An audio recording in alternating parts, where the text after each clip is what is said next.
Right now it is time for us to check sports. Let's bring in Mike Cozzi. Good morning there, Mike. Good morning. Well, you know, every morning we talk about how bad the Baltimore Orioles are.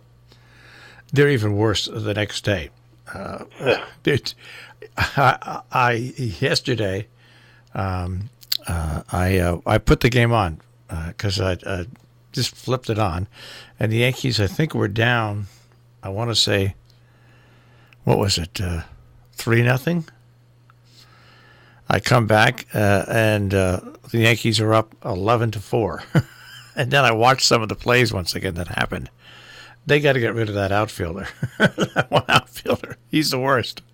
They're a bad team. Oh, I mean, a real bad team. Do you realize that Gleyber Torres and what's the catcher's name for the Yankees? Sanchez. Each have, already this year, 8 home runs against Baltimore. They're fattening up the average team. It's unbelievable. They're 15-33. They're 18 games under 500, and we're not even out of May yet. They're as bad as the Marlins. It's unbelievable. Well, anyways, enough. It's just bad baseball. It's just plain bad baseball. And they didn't have anybody. They left. I guess they left the starting pitcher and who ended up getting bombed.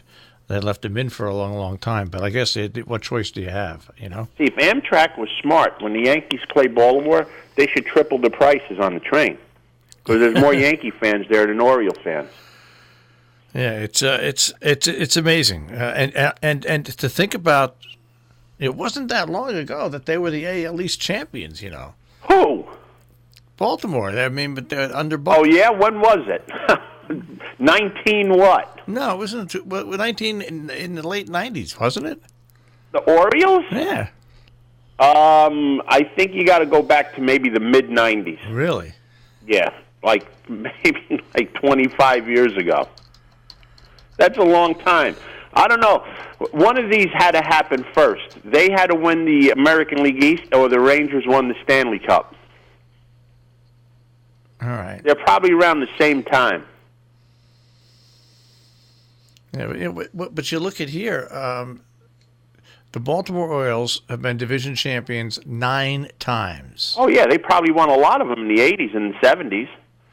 1969, 1970, 71, 73, 74, 79, 83, 97. Aha, 2014. They won the American League East in 2014. Yes. Boy, the Red Sox must have been drunk that year. Red Sox and the Yankees. 2014? Yeah. Man, I don't remember that one. Either do I. But now that you mention it, I don't remember that. But I'm looking at the. I couldn't name one pitcher on that team, and they won the American League East. Yeah, they won the American League East, 2014. Holy smoke! They lost to Kansas City in the American League Championship Series 4-0. Wow, I don't remember that one. Yeah. Well, anyway, that's that. I wish I don't know anything about that team. I couldn't tell you a starter on the team. Couldn't tell you one as a pitcher. Couldn't tell you one starting pitcher. Okay, Nelson Cruz led the majors in home runs with 40, followed by Chris Davis. That must have been the year Chris Davis was juiced up. Yeah. And then after that, he couldn't hit the same amount of home runs in the last 5 years that he hit in that one.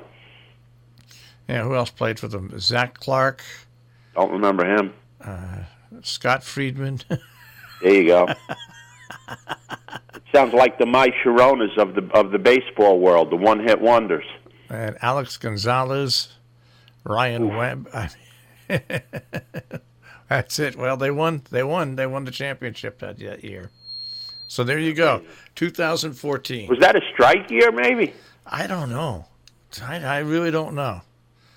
But 2014, yeah. Isn't that amazing? Yeah, I'll go out there and on a limb and say they're not winning it this year.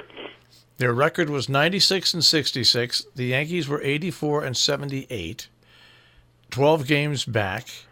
The Red Sox were 71-91, 25 games back. Wow. Yeah, hard to believe. Sounds like Bizarro World to me. Well, there you go.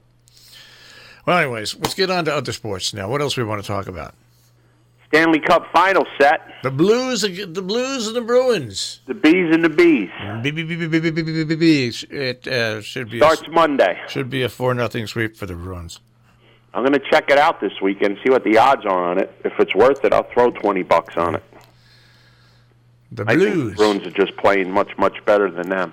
They got to bring. Listen to me. They have to bring, if he's still alive, Glenn Hall back to put down the first puck or something like that. Oh, I don't know if he's still alive. That was a while ago. I know. I loved him, though. I love Glenn Hall. What can you do?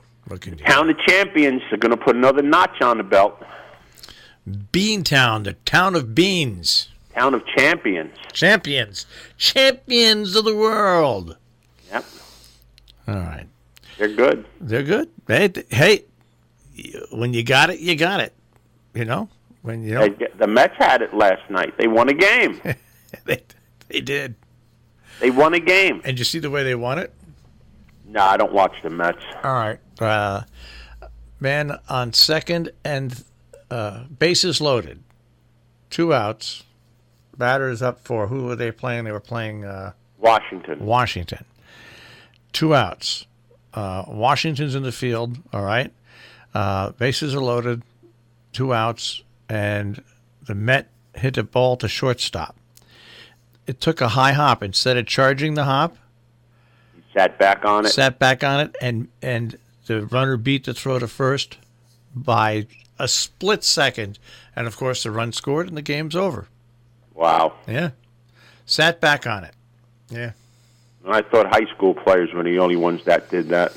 No, I'm telling you, I'm not a great athlete, but I've seen a lot of bad baseball this week on Major League Baseball. There's a lot of bad baseball. Right now in Major League Baseball, you got 5, 6, 7, 8, 11 teams that are double digits behind first place already. 11. It's almost half the league. Yeah. 11 teams that are double digits behind the division leaders right now. Double digits. You know what that means? That means 11 teams have no shot at winning, Yeah. And it's May 22nd. Yeah, it's amazing. What a joke. All right. Let's see. Well, what else we have to do in sports here? I think in basketball, the series with Milwaukee and Toronto's tied up at 2-2. That's a surprise. I thought Milwaukee smashed Toronto. Yeah, I don't watch enough to know. It'd be funny. Well, just from what I've seen, I shouldn't even say seen. Just from what I've heard, I thought Milwaukee was the cream of the crop. It'd be funny if a team from Toronto won the NBA championship, wouldn't it? No, Golden State's winning. They already got their name on the trophy. But it'd be funny if it happened. To me, it would be. Oh, it would be funny, but it's not going to happen. Nobody's beating Golden State. You know, Golden State, their record without Durant is like 35-1. You wouldn't think so. No, I know. But without Durant, they're 35-1. So Toronto's not winning. Okay. And Milwaukee's not winning if they're tied with Toronto. Okay. And there's nothing really else to talk about in sports. Not much. What's going on in the world of golf? The world of hitting the stationary ball, and you have to be quiet. There's a great thing that I put up there when I post this, you'll see a link. A writer wrote about the fans that go to Bethpage Black. And it's noted whenever there's a championship there that people get there overnight because they're great golf fans. And this guy says, no, it's a great article. They get there overnight because they're drunk. There you go. They're the most, at Bethpage Black, the fans are the drunkest, rudest fans. That's great. And he was a British commentator, and he said, except when you come to whatever the cup it is that the European teams and the Ryder Cup. The Ryder Cup. He said at the Ryder Cup. I know that, and you don't. Yeah, he said at the Ryder Cup, fans on both sides are drunk and crazy. That's great. That's the way it should be. But they should be heckling them and making flatulation noises with their mouth when they're hitting. They should be doing all of that. That's the way it should be. Well, why do you need to be quiet to hit a stationary ball? Quiet. Wait a minute. No, Shoot that squirrel. He's making too much noise chewing a nut. It reminds me of a joke my father used to have many years ago, that he did all his drinking at a golf course because he wasn't a drunk. He was a golfer. He was a sportsman, and also he did drinking at the the racetrack because once again he was a sportsman. He was always. Does this make sense to you? You should be quiet at the track because loud noises will make the horses freak out. Yeah. But you got to be quiet at a golf course when you're hitting something that's not moving. It's a strange world, Mike. You got that right. All right, I got to get it on. I went to one of those golf tournaments. That probably lasted about 83 seconds. All I could think of when I read that story was Happy Gilmore. Yeah, that's the way it should be. That's the way it should be. All right, I'll speak to you tomorrow. Have a great day, guys. Take care. Mike Cozzi with the check on sports this morning here on Robin Hood Radio.